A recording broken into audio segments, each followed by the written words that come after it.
Welcome back. It's good to have you here again. Let the world fade away for a moment and allow yourself to be swept into a tale where mystery and calm intertwine. Take a deep breath and let's begin once more. Chapter 1. The Mysterious Visitor. It was a night like no other. A deep, hazy fog had settled over London, cloaking the streets in an eerie silence. The lamps flickered weakly in the mist, casting long shadows across the cobblestones. Inside 221B Baker Street, the fire crackled gently in the hearth, sending soft pops of warmth into the otherwise cool room. The scent of tobacco smoke hung in the air, mingling with the rich aroma of freshly brewed tea. It was an evening of tranquility, one I had thought would stretch on peacefully, uninterrupted, as I sat in my armchair, my mind lost in a newly arrived medical journal. But I was wrong. Suddenly, a soft, almost imperceptible knock at the door broke the stillness, stirring me from my thoughts. I glanced over at Holmes, who was sitting across from me, his long fingers steepled under his chin, his gaze fixed out of the window. "Come in," I called, not expecting much, perhaps a messenger or even a misguided solicitor. The door creaked open slowly, and in the threshold stood a figure draped in dark clothing, a heavy veil obscuring most of their features. The figure stepped inside hesitantly, as if the weight of the evening itself pressed upon them. "Good evening." The woman's voice was soft, trembling, as if burdened by something more than the cool air of the night. Holmes looked up, his sharp gaze piercing through the gloom, taking in every detail of the visitor. There was a certain weight to her presence, an aura of mystery that lingered in the room like an unseen cloud. "Please do come in," Holmes said, his voice smooth, reassuring yet carrying an undeniable edge of curiosity. "You have my attention, madam. How may I assist you?" She stepped forward cautiously, eyes shifting from Holmes to me, then to the fire as if to steady herself. "My name is Eleanor Greystone," she said softly, her voice quivering like a leaf in the wind. "I come with a request, one that I fear may be of great consequence." Holmes didn't move, but I could see the faint narrowing of his eyes, his mind already turning over the potential meanings hidden behind her words. I felt it too, that same shift in the air, like a sudden drop in temperature. There was something troubling beneath her serene appearance. "You have found the right place, Miss Greystone," Holmes replied, his voice calm but laced with curiosity. "But I must admit, you have intrigued me already. Please take a seat and tell us of this request of yours." The woman hesitated, her gloved hands gripping her bag tightly. She seemed almost reluctant to speak, as if each word would unravel a deeper mystery. But then, as if steeling herself, she took a deep breath and sat, her posture stiff, tense. "It is my family," she began, then paused, her eyes flicking to the window as if expecting someone to be watching from the shadows outside. "My family estate lies by a place called the Moonlit Waters, a secluded lake surrounded by dense woods. For weeks now, strange happenings have occurred there. Noises in the night, figures moving through the fog, whispers on the wind." I leaned forward slightly, my interest piqued. Holmes's gaze never left her, but his hands, which had been steepled just moments ago, now rested on his knee, fingers gently tapping. The evening had taken an unexpected turn. She continued, her voice lower now, barely a whisper. "At first, I thought it was just my imagination. But then I saw something. Someone standing at the water's edge, cloaked in black. I couldn't see his face, but there was something about him that filled me with dread. He vanished when I looked at him directly, but the feeling he left, it lingered. Since then, my father has heard footsteps by the water, the sound of someone walking in the mist. And yet, when I tell him, he brushes it aside, claiming it's merely the wind or the passing of some animal. Holmes remained silent, his expression inscrutable. I, on the other hand, felt a strange chill creep up my spine, the room suddenly feeling colder. Miss Greystone's distress was palpable, and her unease seemed to infect the very air around us. "But you believe it is something more, don't you?" Holmes asked, his voice gentle, as though coaxing the answer from her without forcing her to speak. She nodded, her hands clasped tightly in her lap. "Yes, I do not think this is simply the wind or the passing of a wandering soul. There is something darker at work. I have seen shadows in the mist, figures that move in a way that no natural being could. And I fear for my father. He refuses to believe me, but I am certain there is something sinister happening at the lake. I have heard whispers too, whispers of old secrets long buried. I believe that whatever is happening is tied to my family's past, something that has been hidden for generations." Holmes sat back, the firelight casting shadows across his sharp features. He seemed lost in thought, his eyes narrowing slightly as he processed what she had said. After a moment he spoke again, his tone as smooth as ever, but now filled with a quiet determination. "Miss Greystone, you have come to the right person. Rest assured, we shall uncover the truth behind these happenings. I shall accompany you to the moonlit waters. The mystery you describe is indeed intriguing, and I dare say it is one that requires a careful hand and a discerning eye." As she stood to leave, I couldn't help but feel a growing sense of urgency. The entire story seemed to be shrouded in an almost tangible darkness, the kind that could only be dispelled by the light of truth. She looked at Holmes, her expression softening slightly. "Thank you, Mr. Holmes. I fear I have troubled you with this, but I am desperate." Holmes gave her a reassuring smile. "Not at all. It is what I do, Miss Greystone. Now, let us prepare for the journey ahead." As the door clicked shut behind her, I felt the weight of the unknown press upon us. Holmes turned to me, his face thoughtful. "Watson, something about this case does not sit right with me. The moonlit waters. It has all the hallmarks of a mystery far deeper than mere superstition."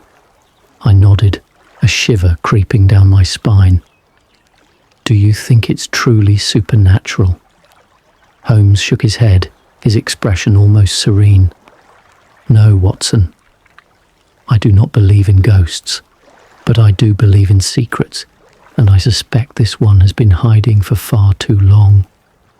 And so, as the fire continued to burn low in the hearth, we set our course for the moonlit waters, not knowing what awaited us, but certain that what we would find would reveal a truth darker than any mist or shadow that could fall over the waters at night. Chapter 2. An Invitation to the Lake. The following morning was draped in fog, thick and unyielding, as though the very air had been steeped in mystery. The sun, hidden behind a grey shroud of clouds, gave the world a spectral, almost dreamlike quality. Holmes and I stood outside our familiar 221B Baker Street, watching as a carriage, drawn by two heavy horses, pulled up to the curb. Miss Eleanor Greystone, pale and anxious, sat inside, her eyes darting toward the fog-covered streets as if some unseen force might be watching her. "Well, Watson, it seems our journey begins," Holmes remarked, his voice laced with calm resolve. The wheels of the carriage squeaked as they turned slowly on the cobblestones, and with one final glance at the familiar gas lamps of London, we were off. The road leading us out of the city seemed to stretch endlessly, the buildings and noise of London swallowed up by the silence of the countryside. The carriage moved steadily, but there was a weight in the air, an almost oppressive stillness that made me glance nervously at Holmes. His mind, however, was already deep in thought, his eyes scanning the landscape as if searching for something just beyond reach. The quiet was unnerving, yet comforting in its own way. There were no distractions here, no calls of street vendors, no hurried footsteps echoing in the distance. The landscape seemed suspended in time, forests of thick trees that stretched endlessly into the mist, and fields that seemed to vanish into nothingness.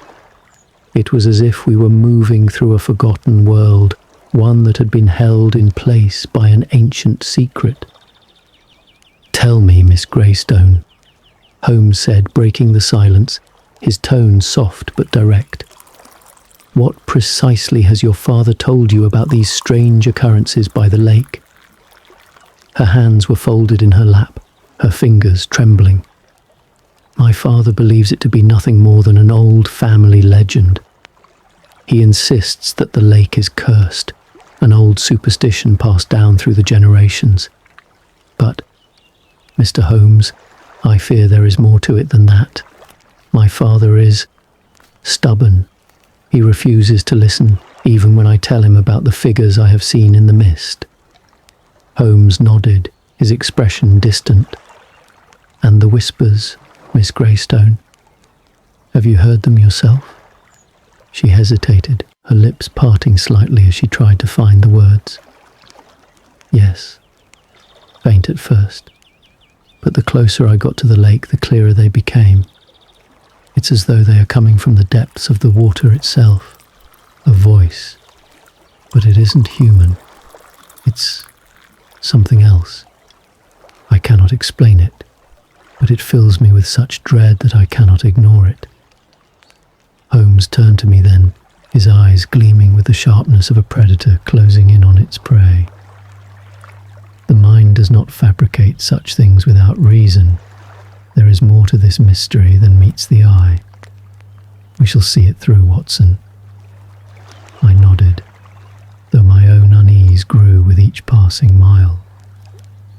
There was something chilling in her words, something that crept under my skin. The thought of strange whispers coming from a lake, something that might not even be human. It was enough to make one's blood run cold, especially when one had no clear understanding of what lay beneath the surface. The journey continued for hours, the landscape slowly changing as we neared the Greystone estate. The fog grew thicker still, and the sun, hidden completely now, left the world in a kind of ghostly twilight. Eventually, the large looming silhouette of Greystone Manor emerged from the mist, its stone walls blackened by time and neglect. It sat like a watchful sentinel at the edge of the moonlit waters, its windows dark, as though it too were holding its breath in anticipation. "Here we are," Miss Greystone said softly, her voice a mix of relief and apprehension. She looked up at the manor, her eyes filled with a mix of fear and longing. "I've spent my whole life here, but it feels different now. It feels as if the house is alive, watching, waiting." Holmes stepped out of the carriage first, his eyes scanning the surroundings, already at work. "I shall have a look around the estate first, Watson. There is something here that we must uncover before we go any further." As Holmes walked toward the manor, I stayed behind with Miss Greystone, noticing her gaze lingering on the lake. The moonlit waters shimmered faintly through the mist, the surface disturbed only by the occasional ripple. The water was dark, almost unnaturally so, and I couldn't help but feel the same sense of unease that I had seen in her eyes. "It's beautiful, isn't it?" she said, her voice barely above a whisper. "But there is something unsettling about it, something that I cannot quite put into words. It draws me in, but at the same time, I am terrified of it." I looked out over the water, feeling the strange tug of its pull. "I understand, Miss Greystone." There is an odd sense of foreboding in the air, as if the water itself holds some dark secret. Her eyes widened slightly and she turned to me. "Do you feel it too?" Before I could answer, Holmes called from the front of the manor. "Watson, come quickly. You'll want to see this." I excused myself and made my way toward him. As I approached, Holmes stood near the edge of the lake, his expression inscrutable. In front of him, the ground was disturbed, the earth torn up as though something heavy had been dragged across it. The marks led directly to the water's edge. "Look here," Holmes said, crouching down to inspect the soil. "These marks are fresh. Something, or someone, has recently passed this way. The question is, what were they doing here, and why do they wish to leave no trace?" As I bent down to examine the soil more closely, I couldn't shake the feeling that we were being watched. There was an unsettling quiet to everything around us, broken only by the occasional distant rustle of trees or the faint lapping of water against the shore. "Holmes," I said, my voice barely above a murmur. "This place, it feels as though it is holding its breath, waiting for something to happen." Holmes gave me a sidelong glance, his eyes narrowing as he surveyed the lake. "That is precisely how I feel, Watson. But the question is, what is it waiting for?" The air felt thick with the weight of something unspoken, and as we stood there, I had the distinct impression that we were no longer alone. The whispers from the lake, though distant, seemed to grow louder in the silence. The very mist that hung around us seemed to carry a secret that had been buried for far too long. As we returned to the manor, I couldn't help but glance over my shoulder at the water. The moonlit waters, calm and still, reflected the grey sky above. But in that stillness, I could feel the promise of something far darker lurking beneath. Holmes was deep in thought, his eyes gleaming with quiet determination. "The pieces are beginning to fall into place, Watson. We have only just begun to uncover the layers of this mystery. But I believe we are on the cusp of something much larger than we first imagined." With that, we entered the manor, the door creaking behind us, as if it too had been waiting for us to arrive. The sense of anticipation hung in the air, thick with the promise of secrets soon to be uncovered. But one thing was certain. Whatever lay ahead, the moonlit waters had a story to tell, and it was a story that could no longer remain hidden. Chapter 3. The Watcher in the Mist. The evening was deepening, and the fog had thickened as we ventured further into the heart of Greystone Manor. The moon hung low in the sky, barely visible through the heavy mist, its silver light casting eerie, fragmented beams across the sprawling estate. The manor's ancient stone walls seemed to sigh with the weight of history, every creak and groan of the old wood echoing like a whisper from the past.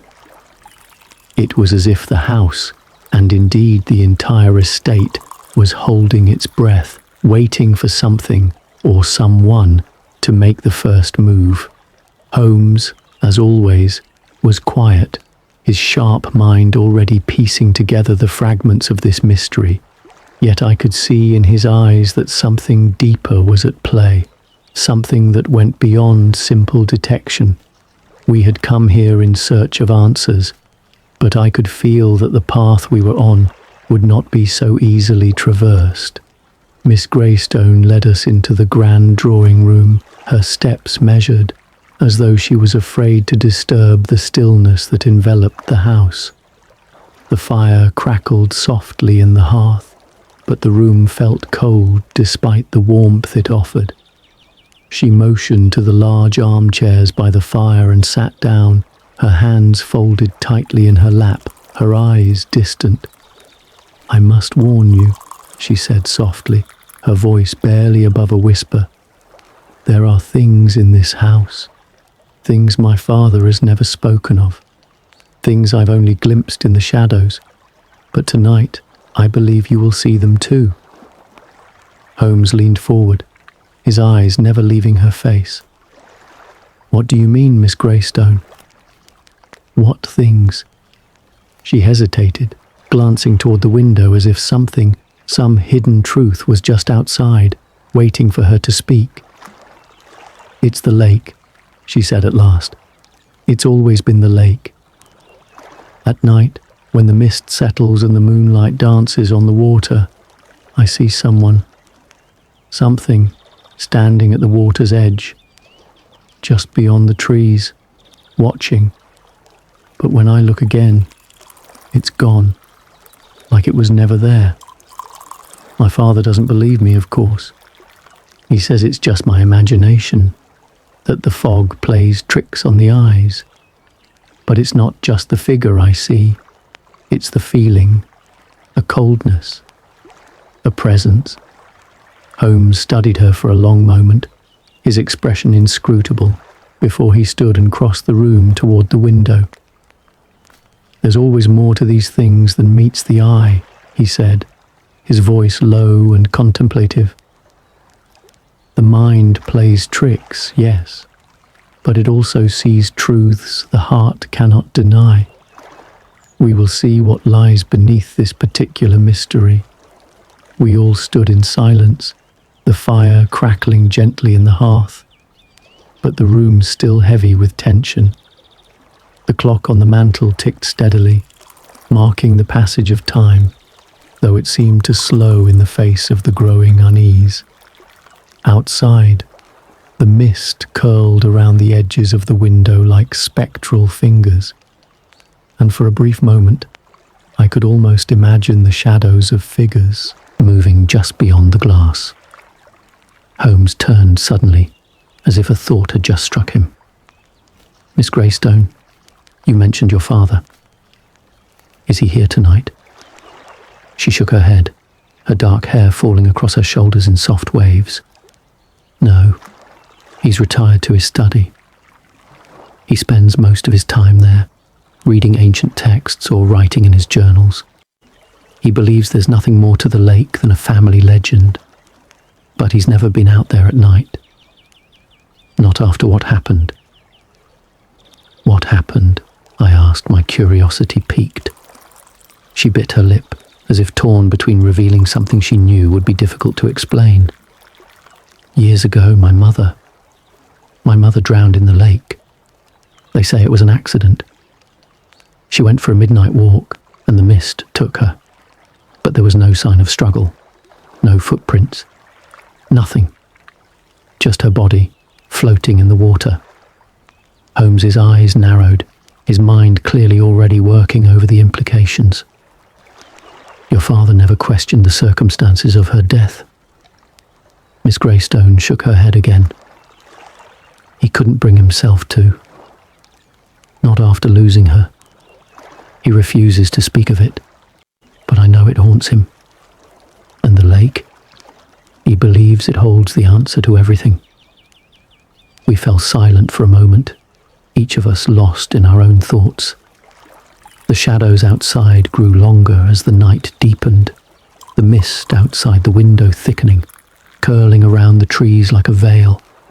And in that silence, a strange feeling settled over me, a feeling that I couldn't shake, a sense of being watched, of unseen eyes observing us from the darkened world beyond the window.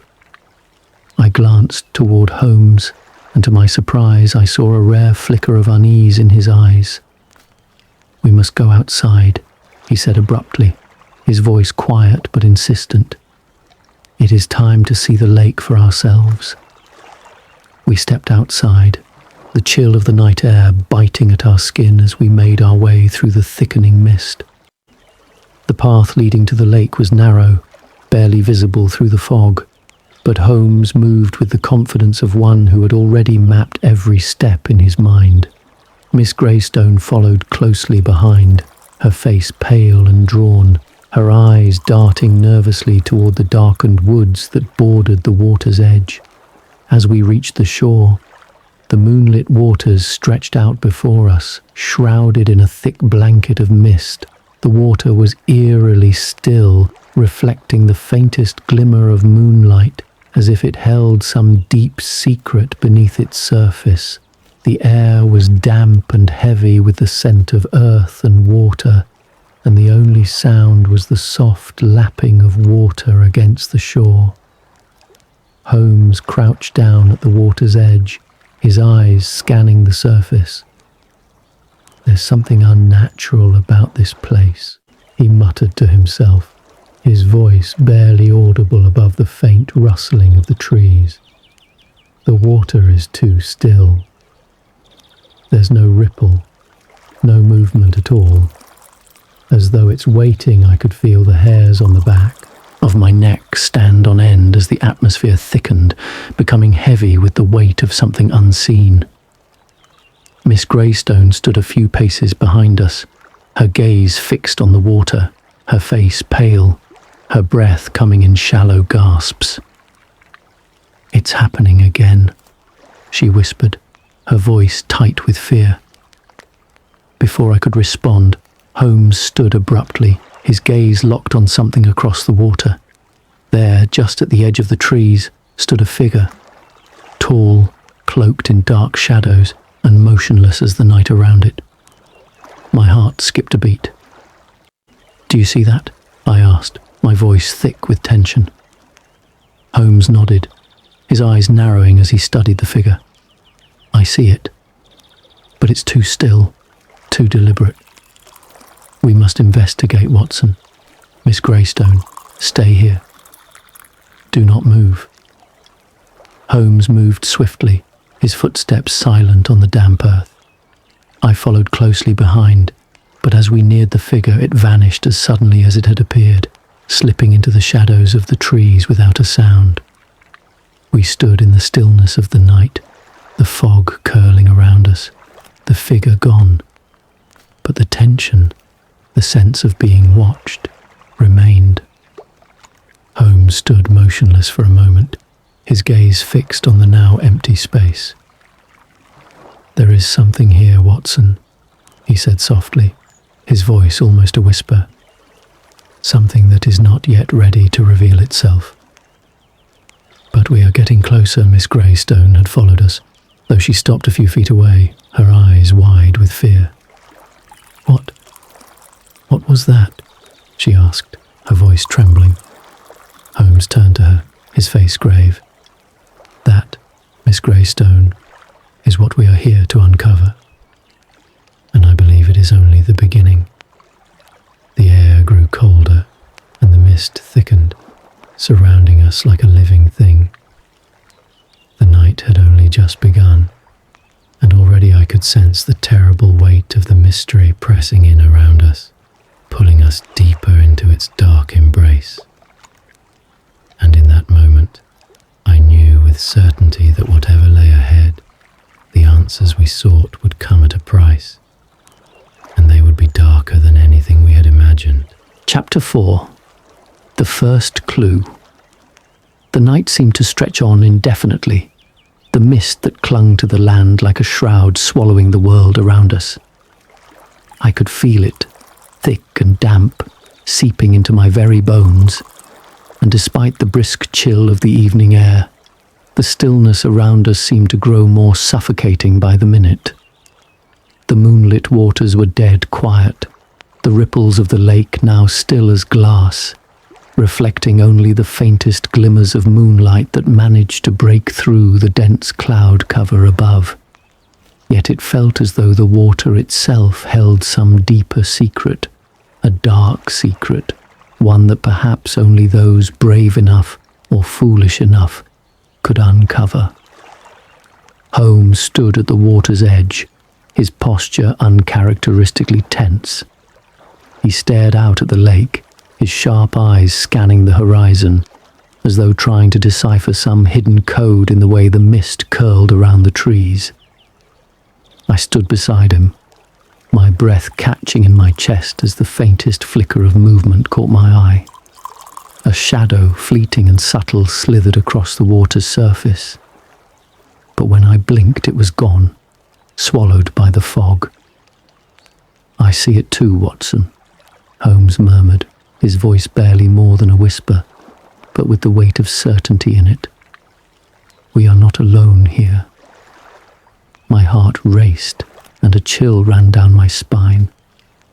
I had suspected something unnatural was at play, but hearing it from Holmes, seeing the sharp glint of focus in his eyes, made it feel all too real.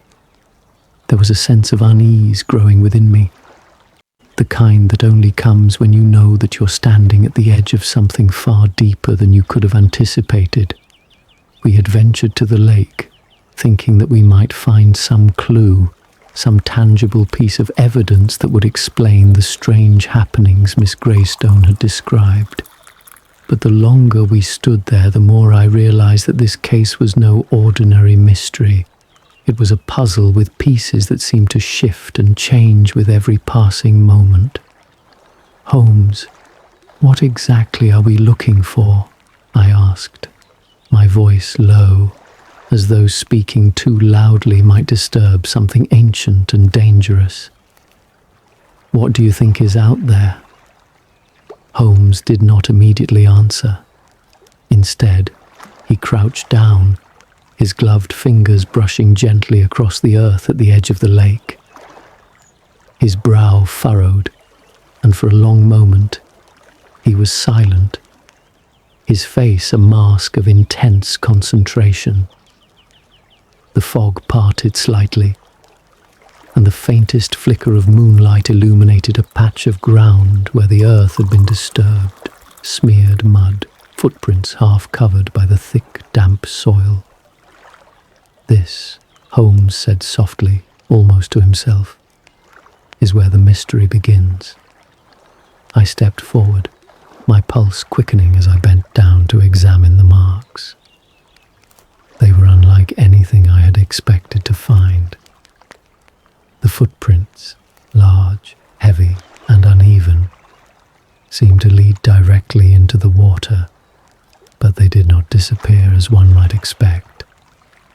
Instead, they were strange in their irregularity, as if whoever or whatever had left them had purposefully tried to conceal their movements, but had failed. "There's something else," Holmes continued, his voice steady but filled with intent. He moved toward the water, his boots making faint impressions in the mud as he crouched closer to the shore. "Look here, Watson. Do you see the faint ripples?" I looked, and indeed the surface of the water, though mostly still, was gently disturbed, as if something had recently moved beneath it. The ripples were subtle, almost imperceptible, yet they were undeniably there, swirling out in concentric circles before fading away into the deeper shadows. "A boat," I murmured, a sudden thought flashing through my mind. "Someone must have used it recently. Do you think that's the same boat we saw earlier, Holmes?" Holmes nodded slowly, his gaze fixed on the ripples. "It is possible. The question is, why would someone leave so few traces behind, and who would be so careful to erase their presence yet leave these hints? Someone who does not want to be found, but who is still trying to make sure they are noticed. They want us to follow the trail." I felt my heart beat faster as Holmes turned back to me. "We must follow these clues carefully, Watson. They are the key to understanding what has been happening here. But we must be cautious. Whoever is behind this is no fool." The air around us grew colder, and I couldn't help but glance around, as though the very landscape itself was watching us. The trees stood silent, their branches reaching into the mist like skeletal hands, and the lake before us seemed to darken with every passing moment. As we continued to survey the area, I could feel the tension mounting, a sensation that something was just out of reach, just beyond our grasp. And then, as I turned my gaze to the far side of the lake, something flickered in the mist.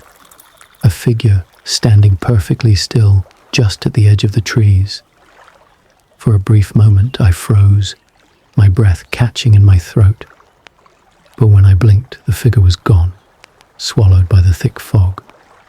I took a step forward, but Holmes placed a hand on my arm, his grip firm, yet calm. "Do not be rash, Watson.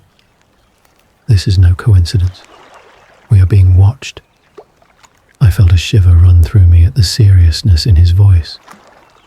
It was not the first time I had felt this eerie sensation, but now, with Holmes's warning, it seemed to carry a new weight.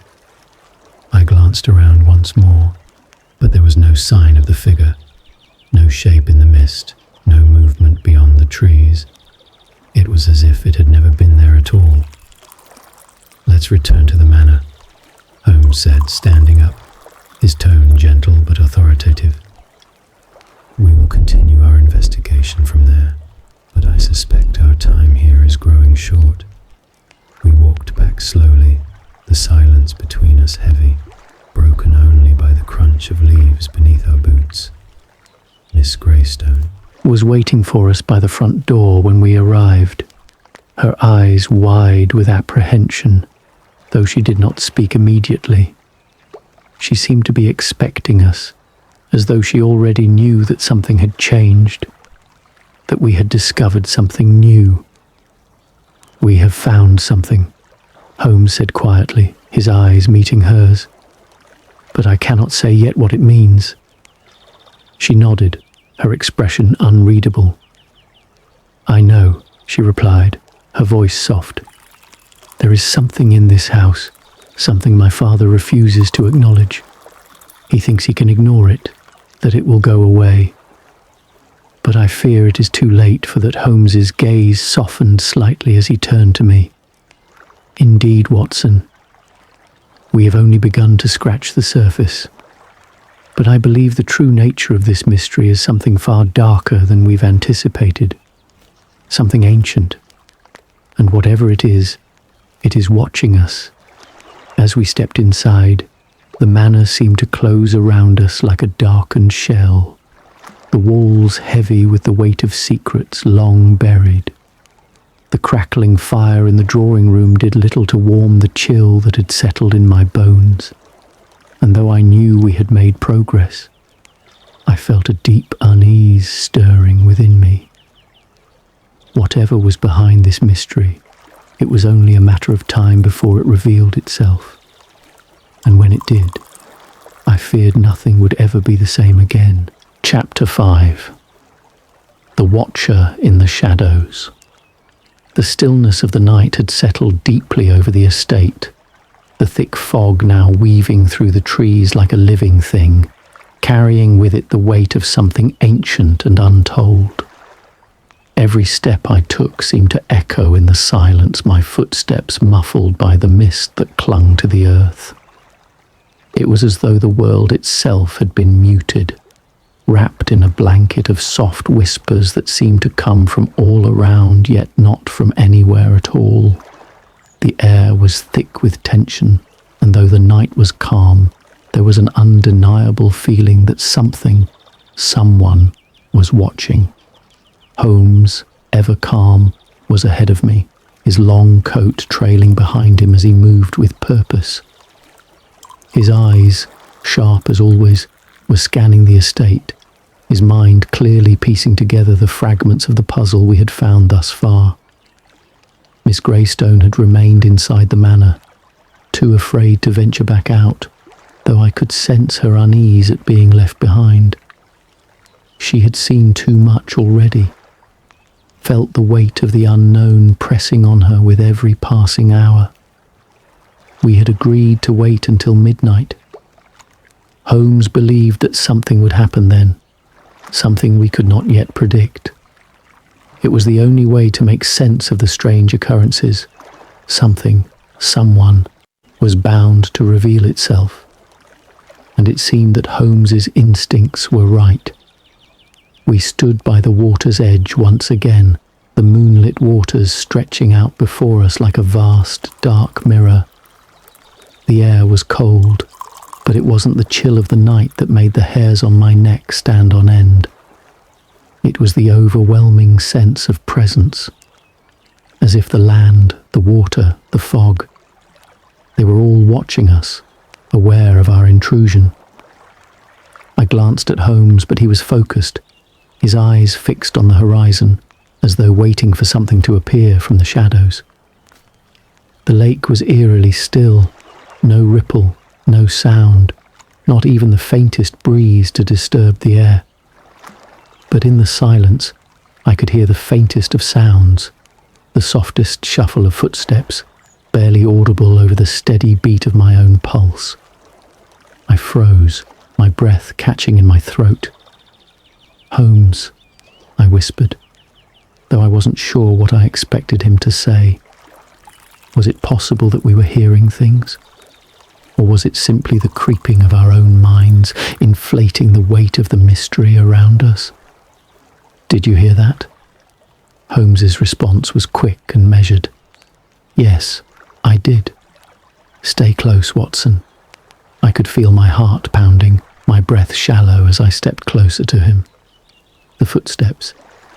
There it was again, a soft shuffle from somewhere just beyond the trees. The sound was growing nearer, closer, as if something or someone was moving through the fog with purpose. But in the swirling mist, I could see nothing. Holmes took a few slow steps forward, his eyes never leaving the trees, his expression a mask of calm despite the growing tension in the air. I followed him, but with each step, the feeling of being watched grew more pronounced. The fog pressed in around us like an invisible force, heavy and suffocating. Then, through the mist, a shadow appeared. At first, it was just a flicker, movement, just a shift in the fog. But then, there it was, a figure, tall and cloaked in dark garments, standing motionless by the water's edge. It was almost as if the figure had materialized out of the mist itself, a shape rising from the shadows to watch us. My breath caught in my throat as I strained to see the figure more clearly. But no matter how much I tried, I couldn't make out any detail. The figure was shrouded in darkness, its face obscured by the heavy cloak. It stood perfectly still, not moving an inch. Holmes's voice broke through the thick silence. "Do not approach, Watson." "It's not what you think." I turned to him, confusion washing over me. "What do you mean?" "Who is that?" He didn't answer immediately. Instead, his gaze remained fixed on the figure, his eyes narrowing as if he were sizing up an opponent. He seemed to be watching the figure, waiting for it to make a move, waiting for it to reveal itself. "We are being tested," Holmes said quietly, more to himself than to me. "This is no chance encounter. That figure is part of the puzzle. It is here to observe, to test whether we are truly ready to uncover the truth." I could feel a strange mixture of fear and fascination welling up inside me. The figure remained unmoving, like a stone statue placed carefully at the edge of the lake. The fog swirled around it, creating a surreal, dreamlike scene, one that seemed almost too perfect, too staged. Then, without warning, the figure turned, slowly, deliberately. It moved with an eerie grace, its form blending with the fog as if it was part of it. For a fleeting moment I thought I saw a flicker of something, eyes perhaps, but they vanished before I could confirm it. "Holmes," I began, but my voice faltered. I could feel the dread building inside me, the coldness of the night creeping into my very soul. He didn't answer. Instead, he stepped forward, his hand outstretched, his eyes focused intently on the figure. His movement was almost imperceptible, as though he was not walking toward the figure, but rather trying to draw it out, to make it reveal its true nature. The figure did not move. It simply stood there, unmoving, as if waiting for something to happen. For a long time, nothing else changed. The fog, the mist, the stillness of the lake, everything remained as it was, a frozen moment suspended in time. And then, with a soft whisper in the air, the figure vanished. It wasn't as if it had walked away, but rather as if it had melted into the fog, its form dissolving into the mist itself, leaving behind nothing but the faintest trace of its presence. Holmes stood still for a long moment, his eyes fixed on the spot where the figure had been. He was silent, but I could see the wheels turning in his mind, the way his sharp mind was already piecing together the clues. "Holmes," I asked, my voice breaking the heavy silence. "What just happened? What was that?" Holmes turned slowly, his gaze sharp but not unkind. "That, Watson, was no ghost. That was a person, or at least it was something that wanted to be seen. It wanted us to follow, to chase it. And now we know. There is someone else out there, someone who knows we are getting closer to the truth." He paused, looking out at the lake, his expression thoughtful. "The game is afoot, Watson, and it is far more dangerous than we imagined." The chill in the air deepened, the fog seeming to close in around us. And as we turned to walk back to the manor, I couldn't shake the feeling that the figure, whatever it was not finished with us yet. It was only a matter of time before it would return, and when it did, I feared we would be forced to confront something far darker than we had ever imagined. The lake lay still behind us, the moonlit waters reflecting nothing but the swirling mist. But beneath its surface I could sense something stirring, waiting, and I knew, deep in my bones, that this was only the beginning. Chapter 6. The Whispering Winds. The night had drawn on, its shadows long and restless, curling around the estate like forgotten secrets. The fog that had been so heavy earlier had now thickened into an impenetrable blanket, hiding the moon and turning the world into a ghostly grey haze. The quiet was overwhelming, broken only by the occasional rustle of branches and the distant mournful cry of a night bird. I stood by the large window in the drawing room of Greystone Manor, watching the mist swirl around the estate. The air was thick with the weight of something unspoken, and though the fire crackled merrily in the hearth, it did little to banish the chill that had settled deep in my bones. There was an almost tangible tension in the air, a sense of waiting, of being on the precipice of something far darker than I could fully understand. Holmes was silent beside me, his face impassive, his gaze fixed on the same distant view. His mind, I knew, was always working, always spinning through possibilities, unraveling the threads of the mystery we had set out to solve. Yet even in his silence I could sense that something was not right. I had asked him earlier if he felt the same unease I did, but he had merely responded with a quiet nod. "There is something here, Watson," he had said softly, his voice carrying the weight of certainty. "Something that has been hidden for far too long. And it is watching us." I couldn't shake the feeling that we were being drawn into something much larger, much older than we had originally thought. The shadows of Greystone Manor seemed to stretch out farther than the walls of the house, weaving into the very fabric of the land itself. The lake, too, had become something more, a vast, dark mirror, reflecting not just the moon and the trees, but the hidden truths that lurked beneath its surface. And then there were the whispers. It had started as a faint, almost imperceptible sound, the rustling of leaves perhaps, or the murmur of the wind through the trees.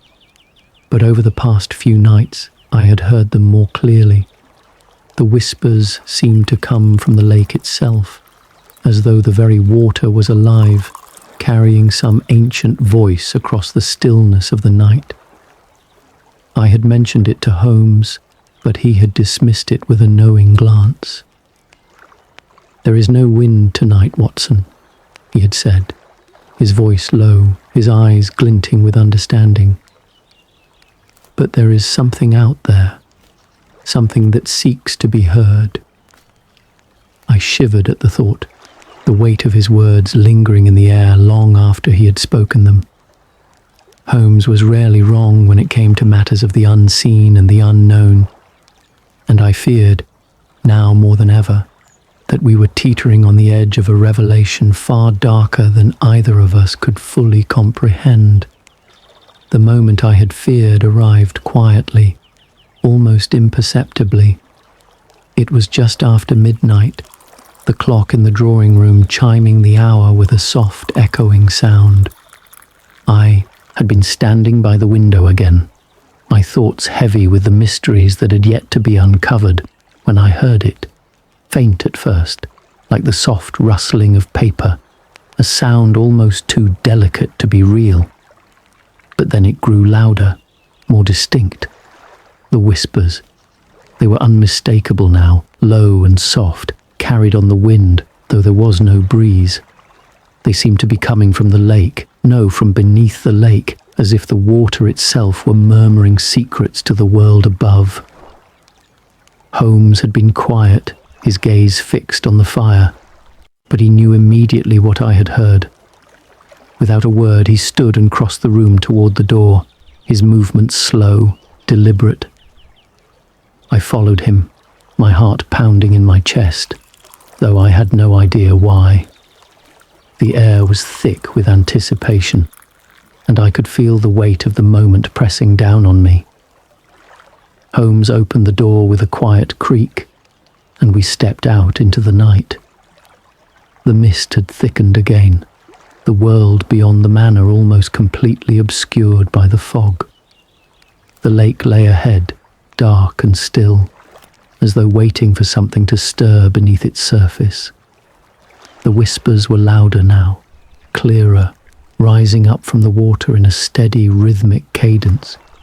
There was no wind, no natural explanation for the sounds that reached our ears.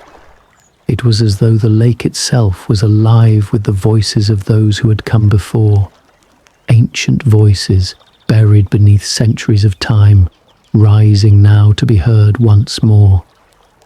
We walked toward the water's edge, our footsteps muffled by the thick fog that clung to the ground. The air felt heavier here, charged with an energy I could not explain. The whispers grew louder still, now unmistakably clear. There was a voice, deep and raspy, murmuring words that seemed to echo through the very bones of the earth. "The past will not stay buried." The words seemed to seep into my mind, echoing over and over again, filling my thoughts with an unsettling certainty. I glanced at Holmes, but his expression remained unchanged, his gaze fixed on the water as though he had expected this, as though he knew the whispers would come. "What does it mean, Holmes?" I asked, my voice trembling slightly despite myself. "What is it trying to tell us?"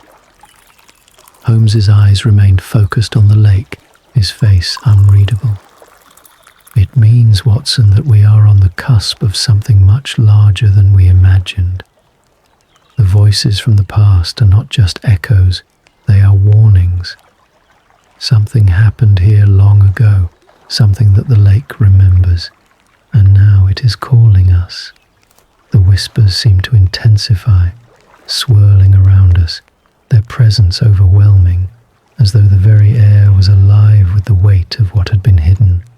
The fog thickened, closing in around us like a wall, and I could feel the hairs on the back of my neck rise in alarm. Something was moving in the water, something beneath the surface, something that was no longer content to remain hidden. Holmes stepped forward, his eyes narrowing, and for a moment I thought I saw the faintest flicker of something beneath the water. Just a shadow, moving quickly through the depths, its shape indistinct, its presence undeniable. "There," Holmes said, his voice quiet but filled with purpose. "There it is." The air grew colder, and the whispers grew louder, almost deafening now.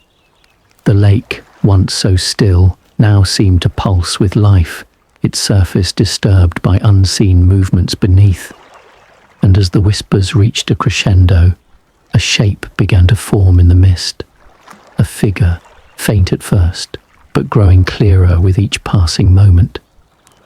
I stepped back, my heart racing, but Holmes remained still, his eyes locked on the figure that was emerging from the mist.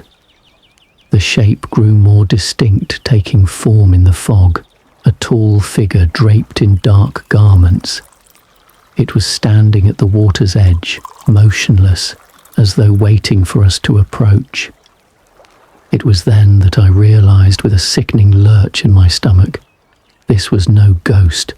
It was no spirit of the past. It was a person, a living person, standing there watching us. But who was it, and why had they come? Holmes stepped forward, his eyes never leaving the figure. "Do not be afraid, Watson," he said, his voice steady, though there was a flicker of tension in his gaze. "The answers we seek are closer than we think, and this figure is the key."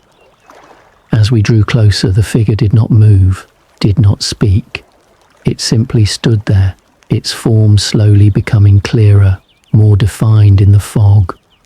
And I couldn't help but feel, as we moved toward it, that we were walking into something far darker than we had imagined. Whatever secrets the moonlit waters held, they were not ready to be revealed.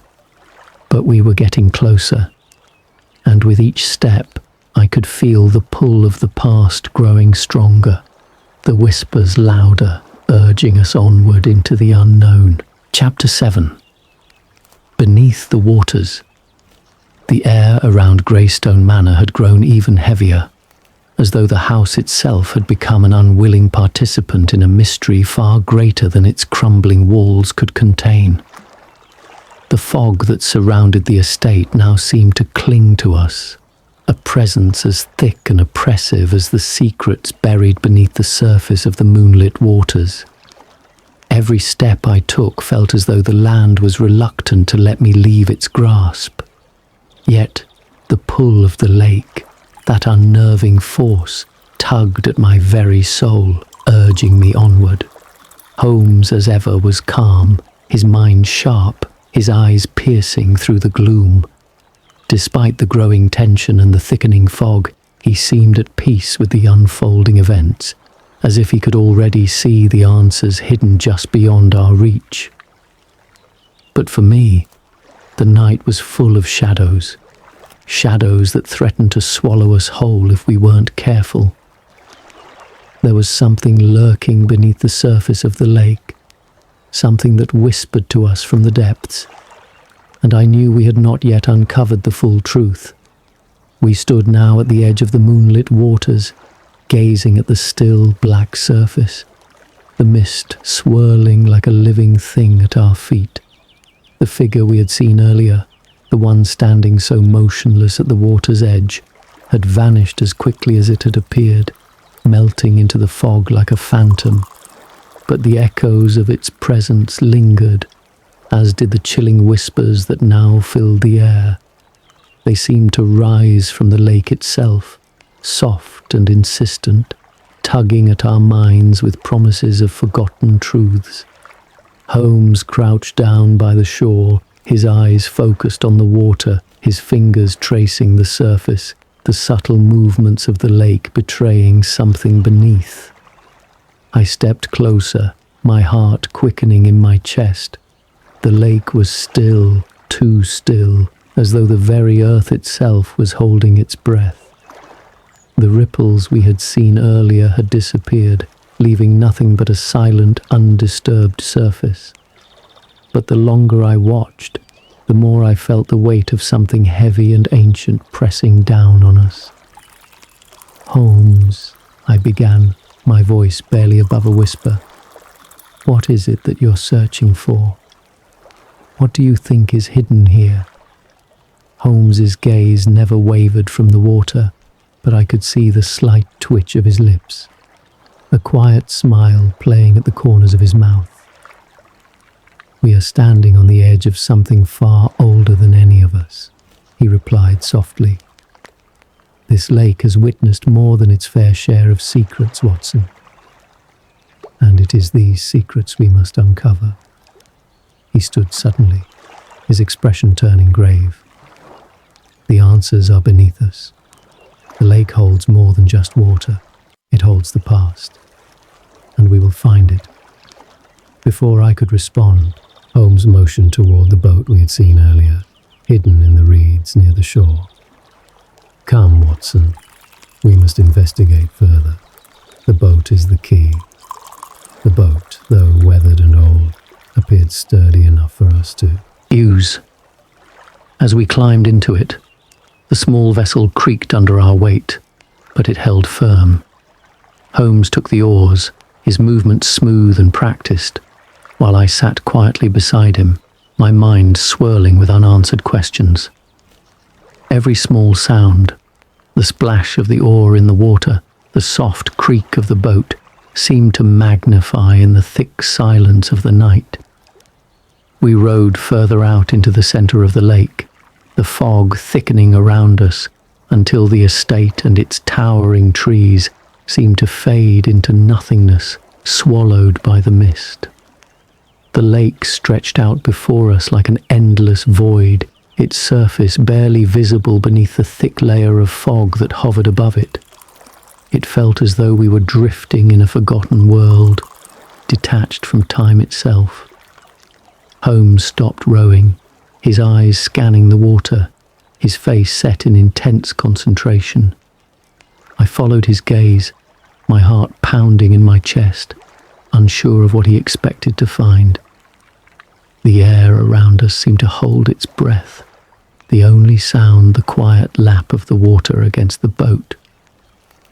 "It's here," Holmes said suddenly, breaking the silence with his soft, sure voice. His words carried a weight of certainty, as though he had known all along what we would find.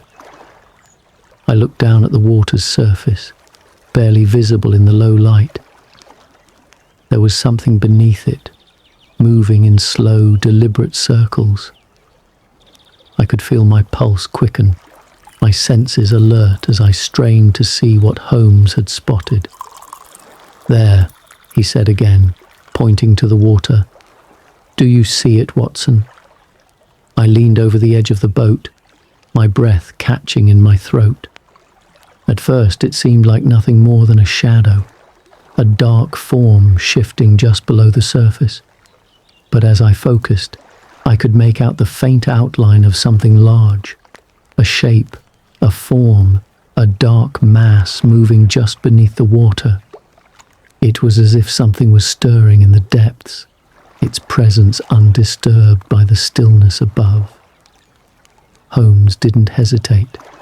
With a quick motion, he reached for the small anchor in the boat and tossed it into the water.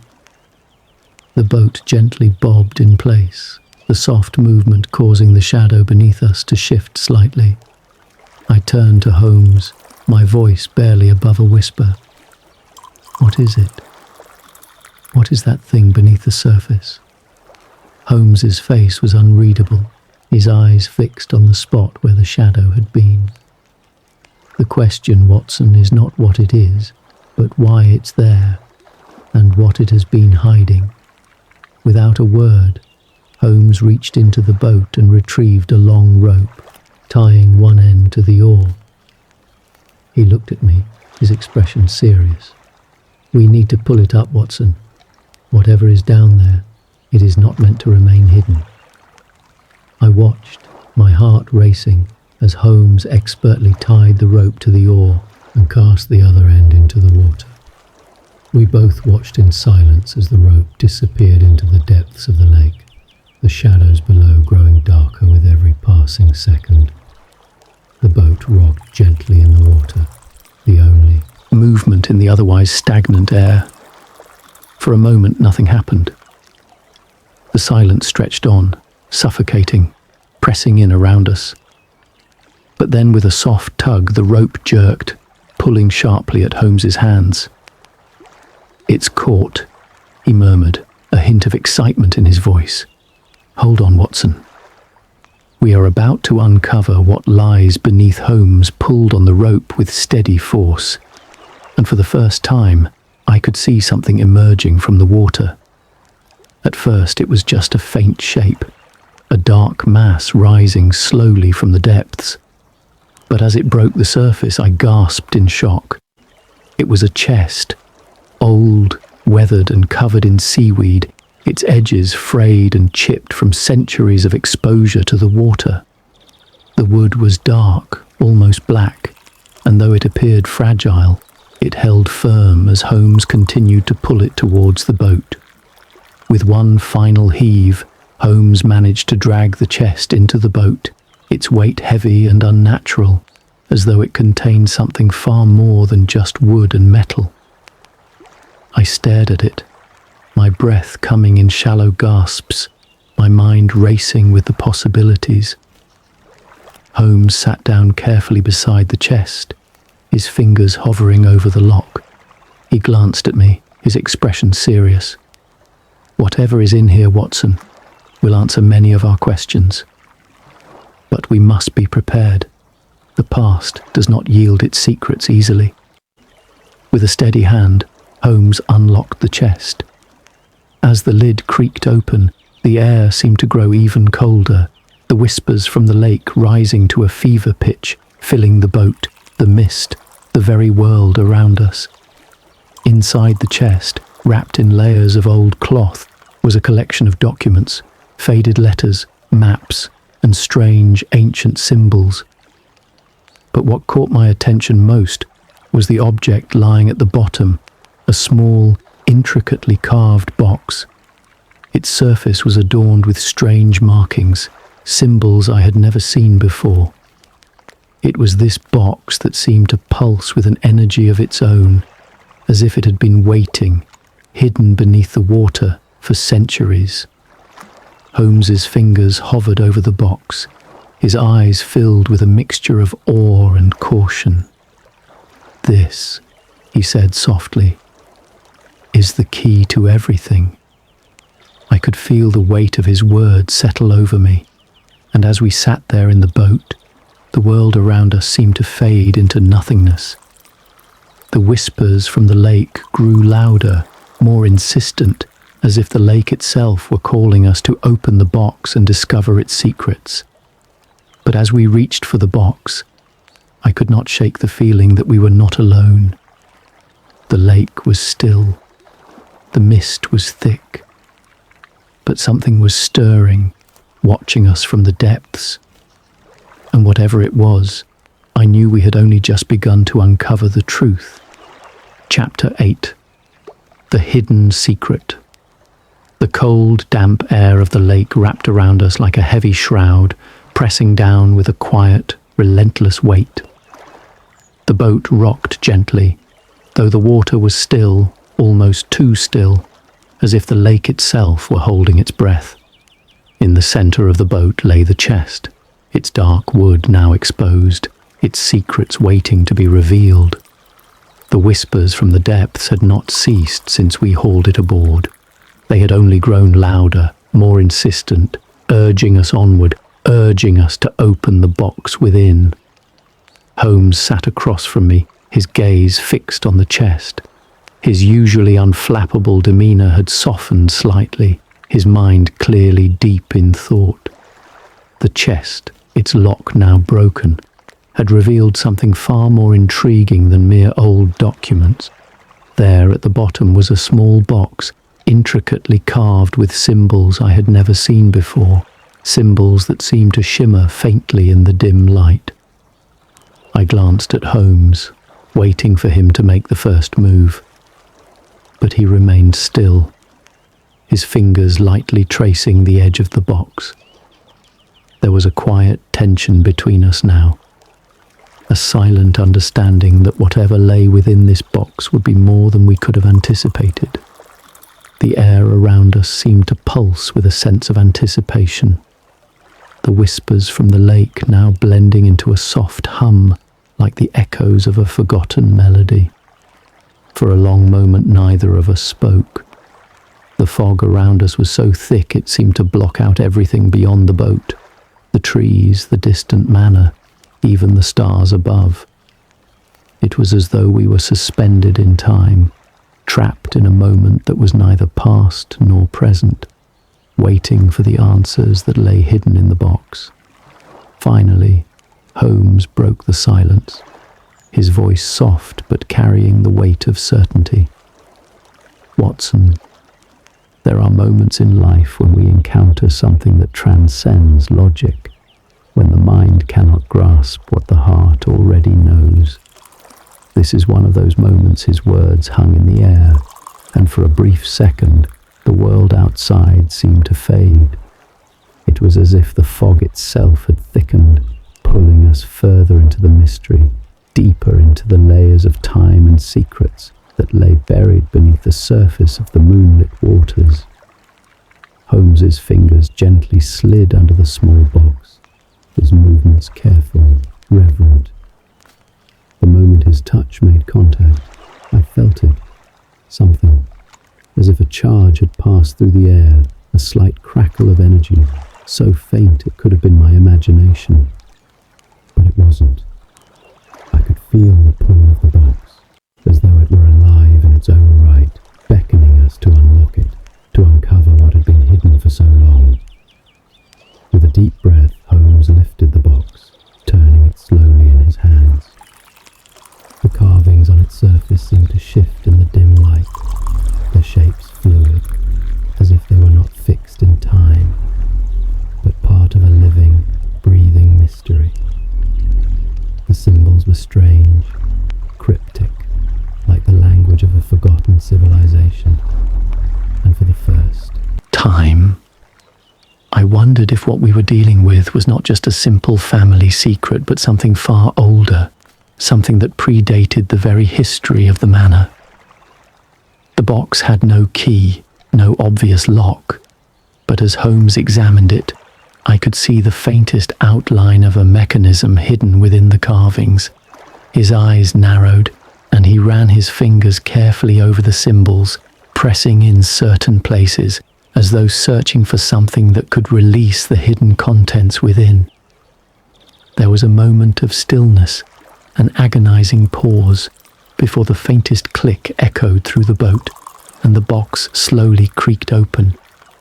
Inside, nestled in a bed of old, faded velvet, was a small parchment, its edges frayed and delicate with age. Holmes's hands trembled slightly as he reached for it, and as he unfurled the ancient paper, the whispers from the lake seemed to quiet, as though holding their breath in anticipation. I leaned in, my heart racing as Holmes began to read aloud, his voice low and steady, but carrying the weight of revelation. The curse of the Greystone family is tied to the lake.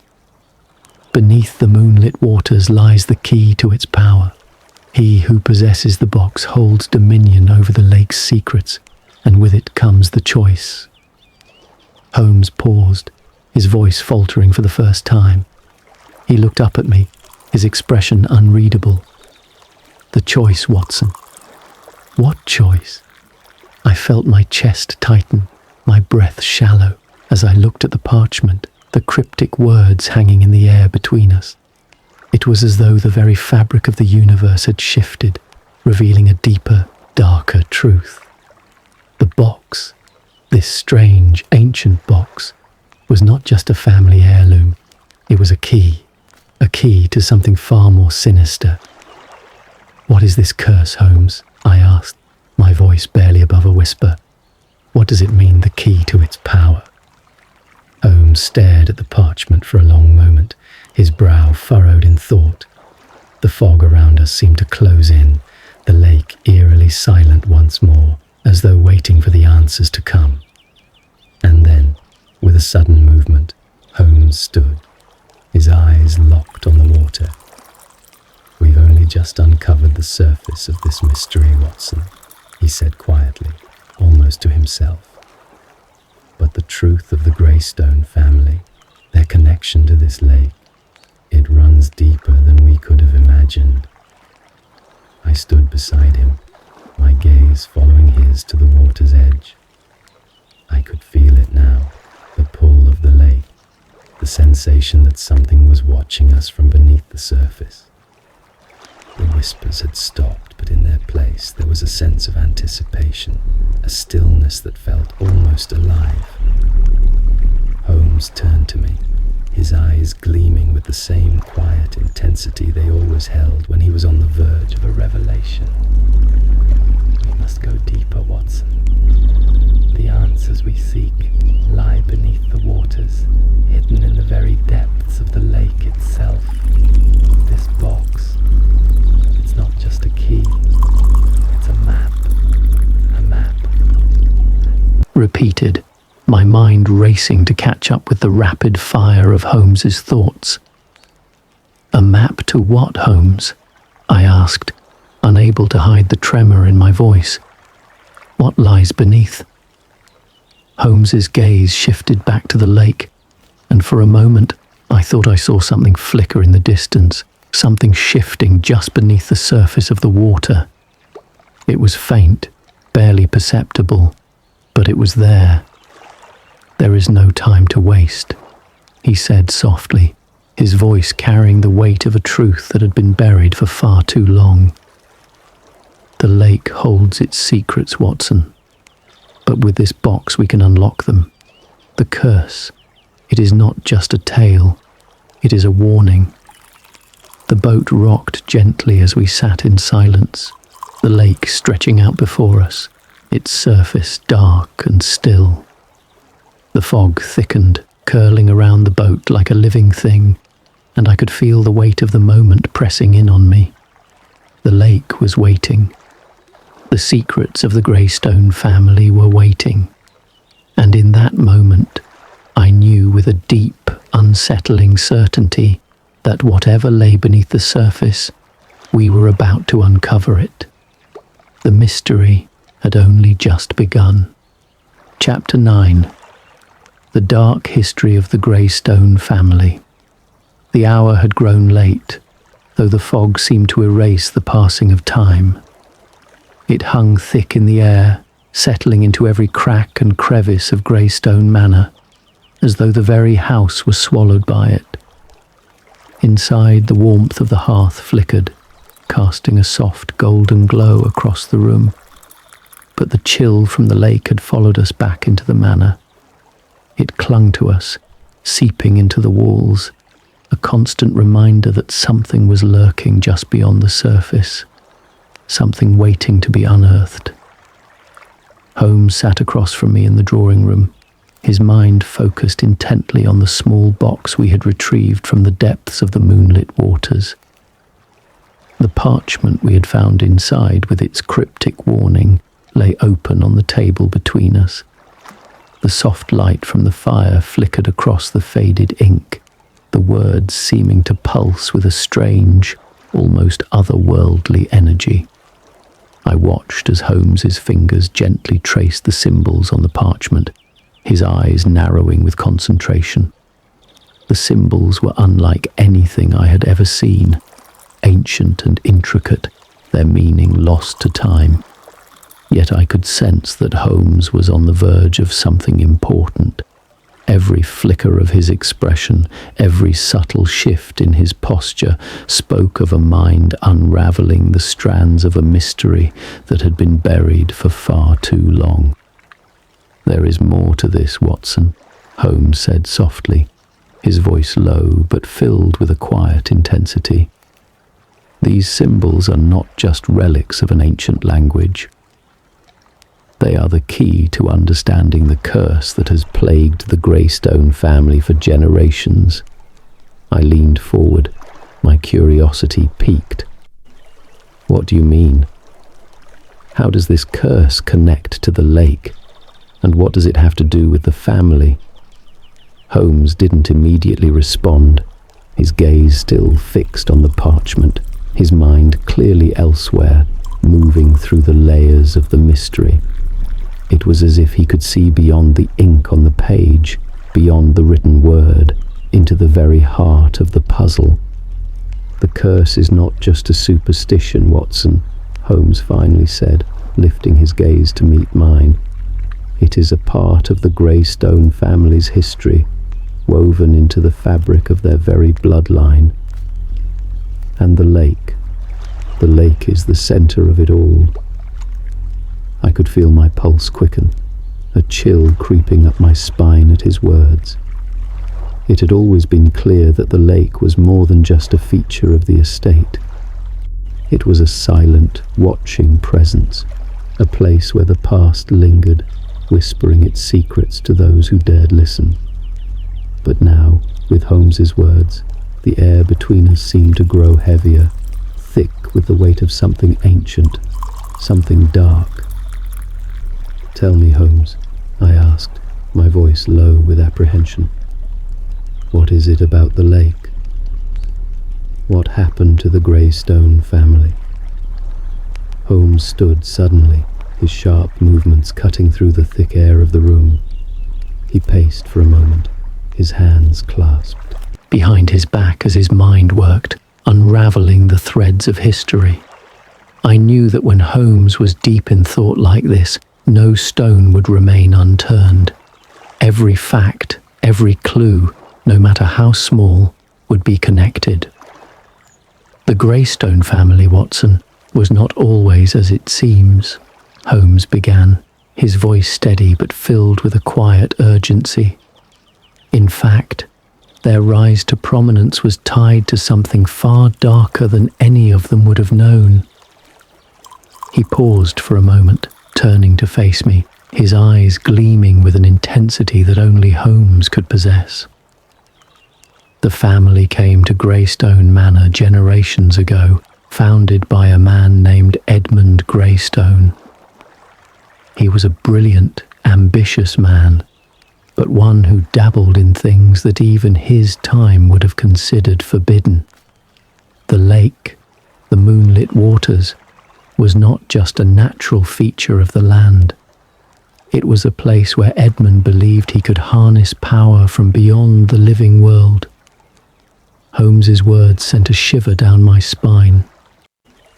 I had always suspected that the Greystone family's past held dark secrets, but this was beyond anything I could have imagined. Edmund Greystone sought to manipulate forces beyond human understanding. Holmes continued, his voice low and intense. He believed that by harnessing the power of the lake, he could unlock immortality, control the very fabric of life and death itself. The lake, with its ancient energy, became the cornerstone of his obsession. I could hardly believe what I was hearing.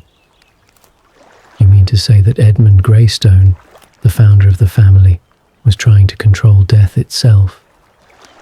Holmes nodded grimly. "Indeed. The Greystone family's wealth and influence were built on this twisted pursuit. But Edmund's actions came at a terrible price.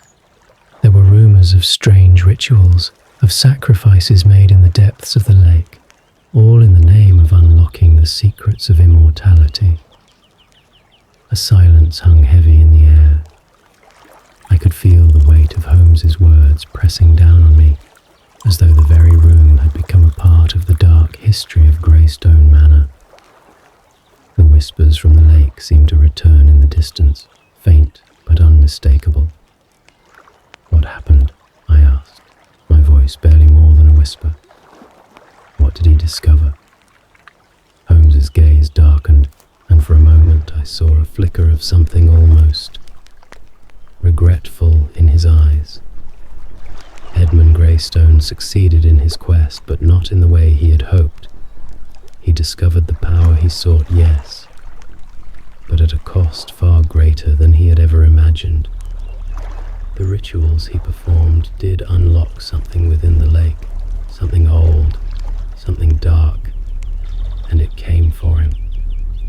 I felt a cold knot tighten in my stomach. What do you mean? What came for him? Holmes turned and walked toward the window, gazing out into the fog-shrouded night. The lake, Watson, does not give without taking. Edmund Greystone may have unlocked some form of power, but he paid for it in ways that cannot be undone. The curse that haunts the Greystone family is not a myth. It is the result of a pact made long ago, a bargain struck with something far beyond human comprehension. I stood and walked toward Holmes, my heart racing. What is it, Holmes? What is the curse? Holmes's voice dropped to a near whisper. The curse is this. Every Greystone heir is bound to the lake. They must return to it whether they wish it or not. The lake claims them, draws them back to its depths. Edmund Greystone did not escape the lake. He became one with it, trapped in its eternal embrace. A deep, unsettling silence settled between us. The air seemed to thicken as the weight of Holmes's words hung in the room. I could feel the pulse of the lake, a silent force reaching out from beneath the fog, calling us toward its depths. But why? I asked, struggling to make sense of the terrible tale Holmes had just revealed. Why would the family continue to stay here knowing the curse? Holmes turned to me, his eyes grave. Because the Greystones were never able to break free from the lake's grip. It has become a part of them, a part of their legacy, and they cannot leave, for the curse binds them generation after generation. The whispers from the lake had grown louder, almost deafening now. The wind had picked up, howling through the trees outside, though there was no sign of movement in the room. I could feel the lake's presence pressing in on us from every corner, its ancient power stirring just beneath the surface. "The box, Watson," Holmes said, his voice filled with quiet determination. "The box is not just a key. It is the last piece of the puzzle. The Greystone family has hidden its secrets in the depths of the lake, and we must uncover them. We must go to the lake once again." I felt a chill wash over me, but I nodded. There was no turning back now. We had uncovered the dark history of the Greystone family, the price they had paid, the curse they had borne. And as Holmes's words settled in my mind, I knew that we were about to uncover the final, terrifying secret that lay buried beneath the moonlit waters. The past had come alive, and we had only just begun to scratch the surface of the mystery. Chapter 10. The Final Revelation. The night had descended fully, its grip on Greystone Manor absolute. The fog outside seemed thicker than ever, swirling in dense clouds that clung to the trees, the walls of the house, and the very earth itself. It was as though the manor was being slowly drawn into the depths of the mist, as if it were part of the lake, part of the history that had been buried for generations. The whispers that had haunted the estate had grown louder now, filling the air, creeping into the very fabric of the house. Holmes stood before the window, his profile outlined against the dim light of the fire. His eyes, sharp and penetrating, were focused on the mist beyond, but I knew his mind was elsewhere, on the lake, on the secrets we had uncovered, and on the terrible truth that had been buried beneath the moonlit waters for so long. He had known, even before we had begun, that this moment would come, that we would be drawn to the lake, that we would be forced to confront the ancient curse that had claimed the Greystone family. And now, with every step, With every piece of the puzzle we uncovered, we were getting closer to the heart of it. The heart of the lake's power, the heart of the curse. I stood in the drawing room, my mind heavy with the weight of everything Holmes had revealed. The Greystone family's dark history, Edmund's twisted search for immortality, the pact with forces beyond human comprehension. It all swirled together in my mind, a chaotic storm of thoughts and questions. But one thing had become undeniably clear. Whatever lay beneath the lake, whatever secret it held, was not just the key to the Greystone family's past. It was the key to breaking the curse. Holmes turned from the window, his expression unreadable. "It's time, Watson," he said quietly, his voice steady but filled with the urgency that had been building between us for days. "We've waited long enough. The lake is calling to us." I nodded, my heart pounding. I knew what he meant. The final pieces were in place, and now there was nothing left to do but face the truth. The curse would not be broken by mere words. We had to return to the lake, to the place where it all began, and uncover the final secret that lay buried beneath its dark waters. We stood by the shore of the moonlit waters once more, the fog curling around us like an embrace, the cold air biting at our skin. The lake, though silent, seemed to hum with a quiet, eerie energy, as if it was alive, as if it could sense our presence. The boat was waiting for us, still as ever, its weathered wood creaking gently in the stillness. Holmes had insisted that we return to the lake, to the very place where the Greystone family's darkest secrets had been hidden. With the chest, the box, and the cryptic messages we had uncovered, he believed we could finally unlock the power of the lake and break the curse that had bound the Greystone bloodline for centuries. "We are not merely spectators here, Watson," Holmes had said earlier, his eyes gleaming with the excitement of discovery. "We are part of this story. The past is not a distant memory. It is living, breathing, and it is calling to us. And tonight, we will answer."